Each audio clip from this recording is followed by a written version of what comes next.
إن الحمد لله نحمده ونستعينه ونستغفره ونستهديه ونعوذ بالله تعالى من شرور أنفسنا ومن سيئات أعمالنا من يهده الله فلا مضل له ومن يضلل فلا هادي له وأشهد أن لا إله إلا الله وحده لا شريك له وأشهد أن محمدا عبده ورسوله يا أيها الذين آمنوا اتقوا الله حق تقاته ولا تموتن إلا وأنتم مسلمون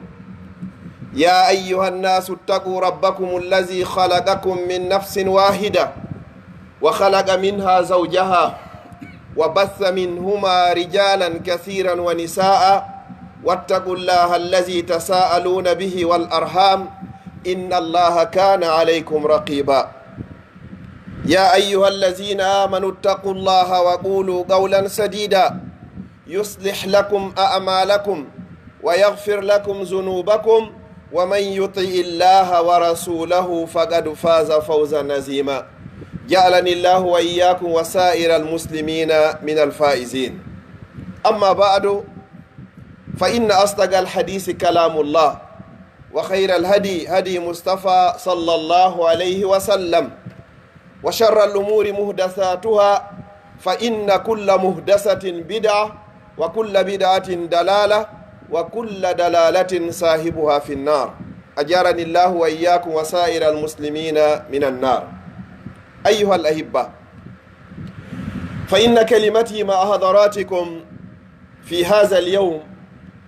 سوف يدور حول خطر حفظ اللسان. اللسان آلة من الآلات التي يكون سببا لدخول الإنسان نار جهنم والعياذ بالله. فقد سئل النبي صلى الله عليه وسلم عن أكثر ما يدخل الناس النار فقال الفرج واللسان، وسئل عن أكثر ما يدخل الناس الجنة فقال صلى الله عليه وسلم تقوى الله عز وجل وحسن الخلق. musidɓe julɓe tedduɓe ɓaawon yettude o hanaɗo yettede ɗum ko Allah du'ano ɓurɗo moƴƴude tagi e fo on ɗum ko Muhammadu sallllahu alayhi wa sallam kanko e ɓeygure makko nde fo e sahabaɓe makko ɓe. musidɓe julɓe tedduɓe inchallah yewtere anden ko nde yiiloto ko toɓɓe ɗiɗi. toɓɓere aranere nden ko fii jogitagol ɗengal ngal jogito ko wiyete kon gundo e hoolare. toɓɓere ɗiɗaɓere nden inchallah ko yewteten ko koko wona fille ndede fewno ɗo fii o yahugol ka foire ma ronkugol yahugol ka foire ɗo. inchallah mi toro Allah subahanahu wa taala on yo Allah hawrinnin en e ko yiɗi o yarli o wurna en koyen julɓe o ƴettita en hara ko en gomɗinɓe. musidɓe julɓe tedduɓe nelaɗo sallllahu alayhi wa sallam ɓe maaki wo ayatul munafiki wo ko salasun. mande ko andirta goɗɗo ko nafiqijo wo ko piiji tati. iza haddasa kasaba, si o wowli o fena aray woni nafiqijo. wa iza wa'ada akhlafa, si o fodi kadi o firta haray o woni nafiqijo si tawi koko alda e ganto. wa iza u'tumina khana, si o hoolama o halfinama konngol ma jawdi o janfo. naya ɓunkun e filla yeego. wa iza khasama fajara, si o haɓidama kadi o fantina o feƴƴintina. oɗo kala jogiiɗo ɗi sifaji ɗo nayi haray o woni nafiqijo à 100%. yo Allah dandu en. nelaɗo sallah alih sallam e riwayagoɓe maaki noon wa in sama wa salla wa za'ama annahu muslim. hay si tawi noon himo juulude himo hoorude himo aaƴi wondema ko o julɗo kono haray pelleto oɗo ko nafiqiya joni ko windaka allahu subhanahu wa taala saabu ɗi sifaji ɗo nayi. yo Allah dandu en ɗiɗo. hara kala an ko wowluɗa ko fenade si a fodi a firtay, sa hoolama a janfoto, sa haƴƴintinay holla gorgu, oɗo haray woni sifa ko wiyete kon sifa nafiqiyagal. joni noon sarhu yewtere anden wa iza utumina khana so hoolama o halfinama o jamfo ko honɗum fewndi fewnɗo hakkundeji meɗen hutuba koko fewndi o yewtete masalan mi nodda ɗo joni alajji kaarijo meɗen yewde ka téléphone o woɗa opalleere woɓɓe goo hara no jenti men hara min mi annda ɓen ɗon no jenti a jamfike no gasa on ɗon wowla ɗon goɗɗum o annda ɓeeɗa hiɓe heɗi ɗon ɓe nana ɗum ɗon hara ɗum ɗon wona e sabu ko bonni hakkundeji maɓɓe ɗum ɗon no tawa ko yiyete kon way za utumina khana so hoolama o jamfo ko ɓuri hulɓinade e ɗum ɗo kon fof joni ko honnu yaltani jama on siɗa yewtitude e goɗɗo ko yo enregistre o enregistra ko wonɗa e wowlde kon o ƴetta ɗum ɗo o heɗinoya goɗɗo o ƴetta kadi enregistrement goɗɗo o jonnoya oɗo kadi oɗo o natori ka nelaɗo sallllahu alayhi wa sallam maaki la yadkhulu ljannata nammamun natata aljanna aaden waddinirayɗo yimɓe sonnajo goto o mayino ado o mayde tawi o ko juulowo naafa jemma hoora oɗo sonnajo ɓay o maayi ɓe wattinimo ko feƴƴinɗo ɗo belgique ɗo wattinoya Maroc kotirawo makko ɗowtuɗomo on hino watti portefeuille mum on ka jiifa kaɓe wattintamo ɗon ka wombitugol portefeuille o yani o andari fi honnum Allah waɗani ɗum fi mu'jiza ko woni arde ko ɓe ombiti o ha gasi wonoy noon ha o ya faaloya artugol yitari kaydiji mun ɗi o miijiti ha o anditari hay nokku kadi majjirimo sina ɗo woni ko sikkiti o ari noon yo udditu gaburu on hande kadi fi hettugol portefeuille makko on o tawi gaburu bandirawo makko on sumino fappo wontino yiite hiɓe andirnomo noon buumugol ɓandu mum hiɓe andirnomo juulugol naafa jemma ko andirano ko hoorugol tenen e alkamisa ko ɗum ɗo wonno golle o sonnajo golle feeñuɗe ɗen ko yimɓe ɓe woni yiwde kon kotirawo makko o landi yumma makko ko honnu woni o alhaali bandirawo an ko tawata o surrama wonari hay ñallal gabru makko on sumi biro makko inni womo jogino ellaji ɗiɗi kanat tamsi bayna nnasi binnamima hari ko yahaynoɗo hakkude yimɓe waddidira o yahayno o jooɗota e oɗo ɓe yewtida so immike ɗon o ƴetta nde yewtere ɗon kadi o nattira nde ɗa hande kadi oɗa nani e hoore oɗamo be maɓɓe nani e hoore oya ko falaka sabu ɗum ɗo woni ko sunni gabru makko fewndo nelaɗo sallllahu alayhi wa sallam kamɓe sahabaɓe ɓen hiɓe yaltini ko wiyete kon promenade hiɓe jindude en hewta joni fi muɗum ɓe ari ha ɓe hewti e fewndo berɗe nelaɗo sallllahu alayhi wa sallam maaki wo ɓe surraɓe e ɗi gaburuji ɗo ɗiɗi o gaburu ɗo e o gaburu ɗo ni fewndo ɗo hiɓe lettede ka nder gaburuji ɓe maaki kadi ɓe ala kay lettirede sabu bakkatu wi jani na sabu sirku na sabu mbile yagal na sabu hiɓe itti wonki wona sabu jeeno ko sabu bakkatu hoy ko bani adama wattanta hakkille muɗum sahaba ɓen landiɓe ko fi honɗum ɓe wona e lattirede yo nelaɗo Allah nelaɗo sallallah alih w sallam maaki ɓe inni o gabru ɗo oɗo ko wona o lettirede hari so yeehi o hibboyi ndiyam o laɓɓinta hoore makko so takkitoyike ko noon o wattirta toon o ƴettata ndiyam ko sabu ɗum o wona lettirede yawgol hibba ndiyam wonande moko ba helli faaɗo ronka ƴettugol ndiyam hino wona sabu lette ko on tigi lettirte ka nder gaburu sahabaɓe landi oɗa kadi ko fi honɗum nelaɗo sallllahu alayhi wa sallam maaki kana yamshi bayna nnasi binnamima oɗo mo yahayno hakkude yimɓe ɓen waddidirgol ɓe hiɗa hendo ɗo haala anda ka haala ɗo pellet sa yeetike ko kaarijo on ɗon e oɗa ɓe lanci e few tewɗa ɓas wowla a waddidiriɓe so yi l'islam hino jaɓi fenugol fi moƴƴintingol hakkude yimɓe l'islam ko yiɗi koko jogodira ko wona ko lanca ko argol inna ɓe haɓuɓe ɗo ɗiɗo mi yewtiti hanki e kaarijo himo faala ha yo moƴƴintin kono himo huliwa taw aro hiwro ma tun ronkamo jabade kono nini o nin sino ko haɓuɗon kon yaha kadi yetoɗa oɗa sifa muɗum ɓen ɗon sa ɓannidiro yiiɓe moƴƴintingol ngol welay fi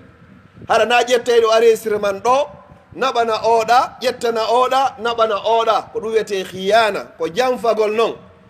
nelaɗo salah sallam maki man gashana fa laysa minna kala on janfiɗo ɓen janfi l'islam janfi julɓe allah ɓen on noon o tawaka e julɓe ɓen nani nelaɗo salah sallam no maki fi surrugol julɗo ɓe maki man satara ɓe maki la yasturu abdun abdan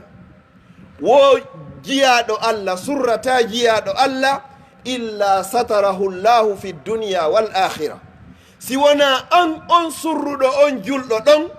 allah surrete aduna ɗo o yilto kadi o surroyoma lakara kadi ko on ɗo surrirayma aduna ɗo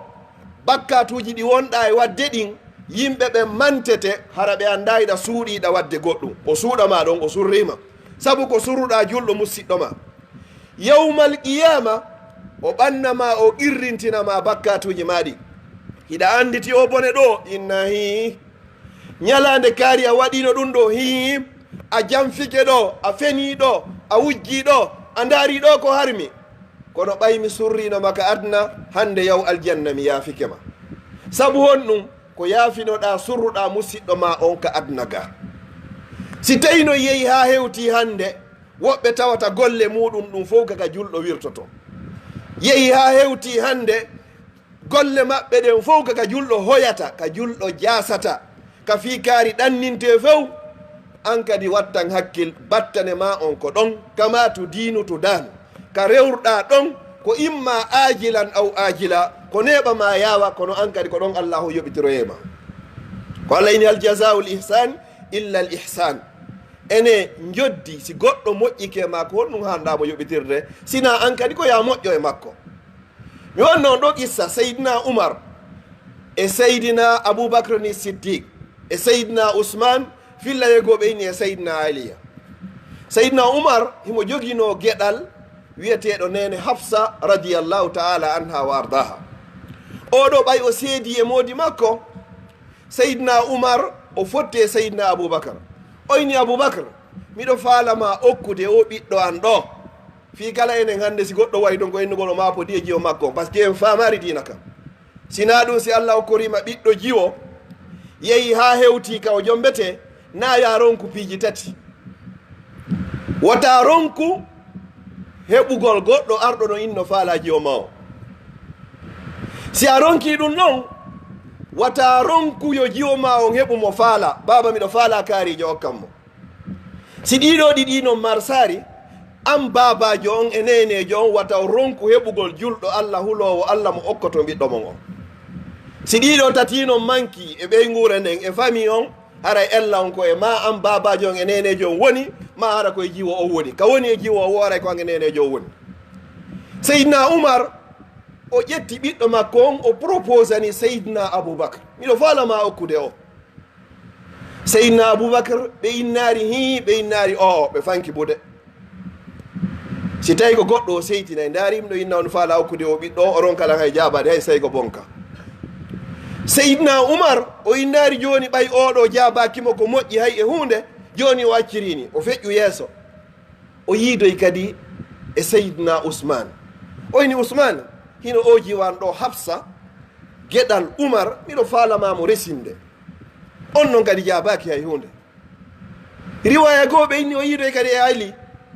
on noon kadi proposanamo kono hay goto hay hunde o jabaki ɓe fanki bude ɓe innari awa ɓe innari o ɓe addari ganto hay e hunde ko ɓe wowli ala shahidon e ɗum ɗo ko fi renugol ko wiyete kon gundo ɓay ɗum ɗo feƴƴi nelaɗo sallllahu alayhi wa sallam ari ka seydna oumaru ƴawi nene hafsa ɓay nelaɗo ƴamimo ɓe resimo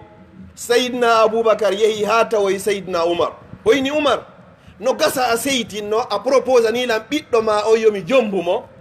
mi jabakimo hay e hunde ko haɗi mi jaaboma wallahi ko fiwata mi inne mi nani nelaɗo no faalamo hara mi firti gundo nelaɗo sallllahu alayhi wa sallam saabu ɗum ɗon pet tawata hay si o wowlino hina bone kono ɓay tun o nani nelaɗo nguni hino faala hafsa o tawi o faalaka yeetagol oumar hara oumar ko kanko adi nanirgol wona nelaɗo sallllahu alayhi wa sallam renugol gundo o landoyi seydna ousmane on kadi wowli sifa muɗum ɓaawo oɗo o jombede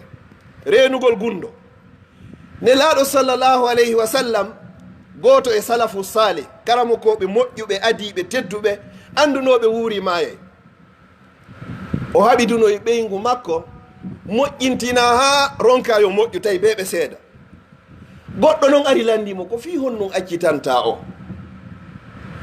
aɗon edda on timmude karamo ko jon inni o woyi mi yeetotako ma gundo ɓeygu an o yafanki ɓuure tawi ala ko feƴƴoɗon ala ko wonanɗa gundo ɓeygu ma on landiɗomo ɗon acci ha edda on lanni few o aroy kadi o inni joni edda on lanni joni yeetolan ko fi honnum accitannoɗamo o yayini o woyi mi yeetotako ma gundo debbo janano subhanallah ka ara nun ko ɓeygu makko inni o yettako mo gundoji ɓeygu makko ɗin ka ɗiɗaɓum o woni hande kay debbo janano e makko ɓay edda on lanni hande kadi o inni mi yettatako ma gundo debbo janano amma noon enen hande ko contraire muɗum on hiɗen andi si ɗum noon feƴƴi nelaɗo sallllahu alayhi wa sallam ɓe maki wo inna min ashaddi nnasi manzilatan inda llahi yawma alqiyama ko ɓuri sattude tipporde ko ɓuri sattude lette fof ko allah yawma alqiyama ko nde gorko yottoto e sonnajo ma sonnajo o yotto e gorko on weeta bimbi goɗɗo e maɓɓe feññinoya on gundo ala marɓe lette yawma alqiyamati ɓuri ɓeeɗo torki allah yo allah yaafoy si tawi noon ɗum ɗo ko hakkude dewgal daguigal hakkude aaden e ɓeyde mum ɓeygu mum a duwaka wolde gundo ɗon ko honɗum sikkuɗe musidɓe julɓe tedduɓe goɗɗo yaltay ɗo wowla gundo musidɗo makko julɗo hara ko fii wirtugol mo fii hoynugol mo fii yo jaaso oɗo ko honɗum innoyta allah yawmal qiyama jiyaɗo goto e jiyaɓe allah aroya yawmal qiyama allah vérifiyanamo golle makko ɗen fof ndaare ka teddingol julɗo ndaara taw ala toon hay hunde ko wata wonde saabu yo heɓu aljanna o andita golle hum gotum moƴƴum himo waɗuno goɗɗo no ñawlinomo woni ha hewti date kaɓe haldi ɗon o yoɓitaymo o yarita e heɓari ko yoɓamo o aroyni ko hande haldunoɗen kono tigui tigui on jorari mi mara hay hunde komi yoɓirama joni mi falaya nennanan ha yesso kadi o jiyaɗo allah inɗo mi nennanima yew ha tumande allah okkoroyma o arta yoɓitala allah inna o jiyaɗo ɗo yawmal qiyama saabu ko hoynanɗa jiyaɗo an on kon min kadi mi yaafike ma mi okkima aljanna ka teddingol julɗo nelaɗo sallllahu alayhi wa sallam ɓe maaki wo la zawalu dunia ahwanu inda allah wo lannugol aduna on foppu muncodira tremblement de terre waɗa foppu lanco wo ko ɗum ɓuri newade ka allah e diinde julɗo goto hoynete ndimu makko ma dambe makko jasine wonde goɗɗo yahata yirbina suudu kaaba yirbingol suudu kaaba ɗum no newano ka allah no moƴƴi ka allah sittanamo ɗum ɗon e diinde goɗɗo ittata wonki julɗo goto na noon feere hoynugol mo nelaɗo salah sallam maaki kullul muslim alal muslim haramun damuhu wa maluhu wa irdu dambe makko ɗen ndimu makko ngun personnalité makko na ko duwa memede nelaɗo sallllahu alayhi wa sallam hay heferaɓe ɓen ɓe teddinnoɓe ko ɓe wonno e muɗum kon fewdo ɓe wanno fatuhu makka aba soufiane kanko laamino makka e laanno maaki wo tippine yimɓe ɓen e tipporɗe maɓɓe ɗe si goɗɗo ari ɗo ko tedduɗo ɗen hanimo teddingol ko tedduɗo tun teddinta tedduɗo ko jaasuɗo tun jaasinta goɗɗo si a yehi nokku go goɗɗo jaasinima ta sikku ko an jaasi ko jaasuɗo tawɗa sa yehi nokku kadi a teddi ta wadde ka hakkille ma ko an woni tedduɗo nga ko aade net tedduɗo anduɗo teddingol tedduɗo o ko hanaɗo teddude nelaɗo salah sallah daali ka qouran makko man kana yuridu l izza fa inna l izzata lillah teddugal ngal ko toon woni joni e nelaɗo makko on e dendagal gomɗinɓe ɓen ɗum ko toon woni ko iwrata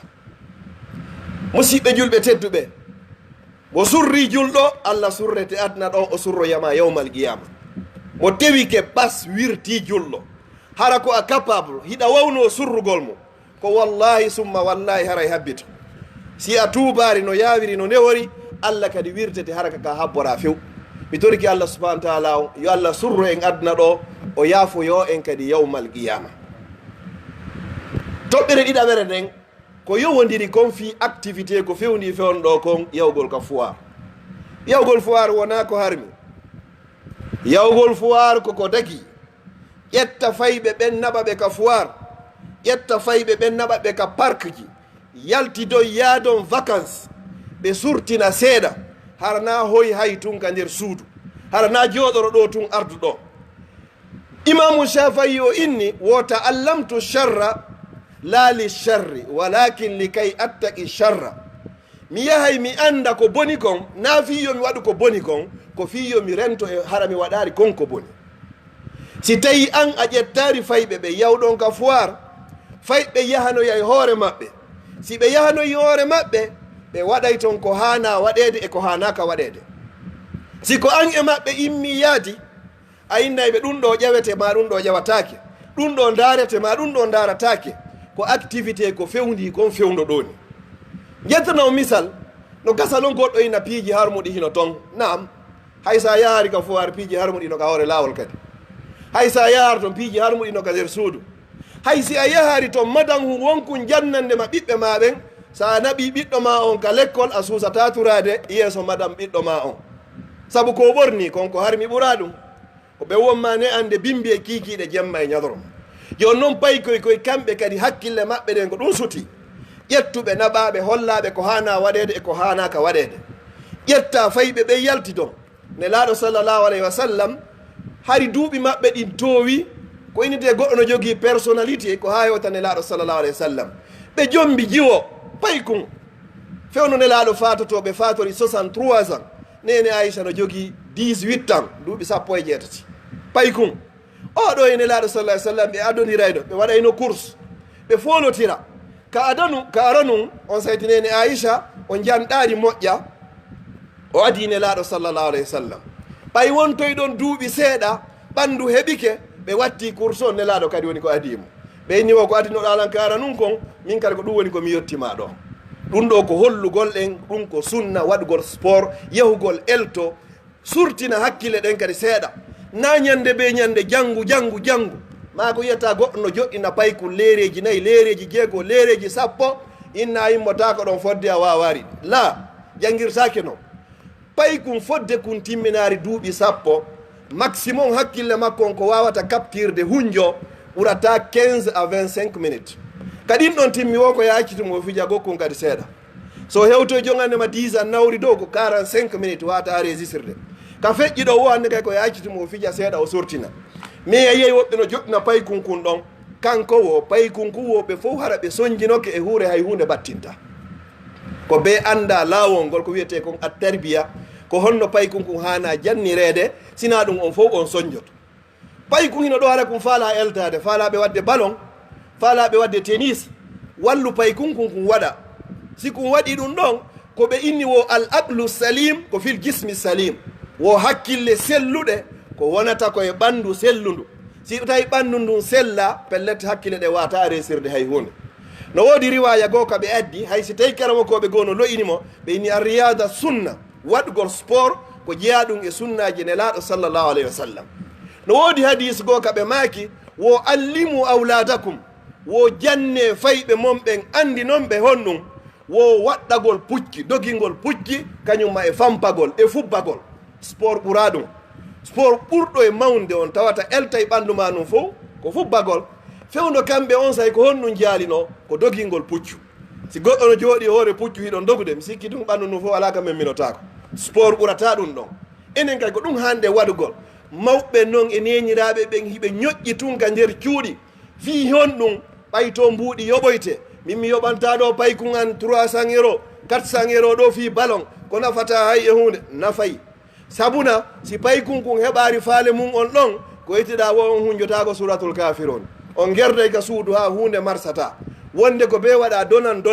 jonna seeɗa ɓe hetta seeɗa fiyon waw famodirde tawata kadi hina ko lundi bindi ko waɗete foire ɗo garde midi ɗo une fois par an hetta no ƴetta 50 euro ma 100 euro ma 150 euro e nder lewru ndum yahon siko laabi ɗiɗi siko nde wotere awa sey économie on tiiɗa moƴƴa kono etol hay so tawi ko nde wotere yaada e maɓɓe ɓe santa kamɓe kadi ɓe yaltidi hande e baaba hiɓe yaltidi e nene tigi ti on kamɓe kadi ɓe sowa hara hina janggu tun ma jooɗe tun ka nder suudu mi torki allah subhanahu wa taala mi tori allah yo yewtere nden famire no moƴƴiri hara goɗɗo analyse rar no kanire fandunde anden koko dina ka wi gonko yo faame wona yo lanke wallahi hada fo fayɓɓen tun ko innante vacance kon ko fiyoɓe yewɓe photo ko hanuno num pay kum janggay kum fop si l'école fermi himo hani sansugol nokku on ɗon endroit ka woni ɗon o yaha nokkugo hay so tawi ko yontere ma lewru si o artoy ɗon haray hakkille ɗen hino welti himo himmani kadi fi janggo gongol kono si l'école fermi hande o jottike ka nder suudu ɗon lewru lebbi ɗiɗi l'école uditi o fuɗitike ɗon haray toujours himo ɓitti ne laaɗo salah sallam no maaki wo foftine hakkille ɗen hay siko leere hun gootum si yeehi ha ɓerɗe ɗen teddiɗe maayay si ɗe maayi hay hunde ɗe wawata resirde mi toriki allah subahana taala yo allah dandu wargol ɓerɗe meɗen ɗen mi toriki allah subahana taala yo allah wurno en koye julɓe mi toriki allah yo allah feppinɗingen e fayɓe meɗen ɓen mi toriki allah subahana taala andeji ɗin e sohlaji ɗin mo ɓe ko jogui kon yo allah on ittanmo aqulu qawli haha wa astahfirullah li wa lakum fastahfiru innahu huwa alghafuru rahim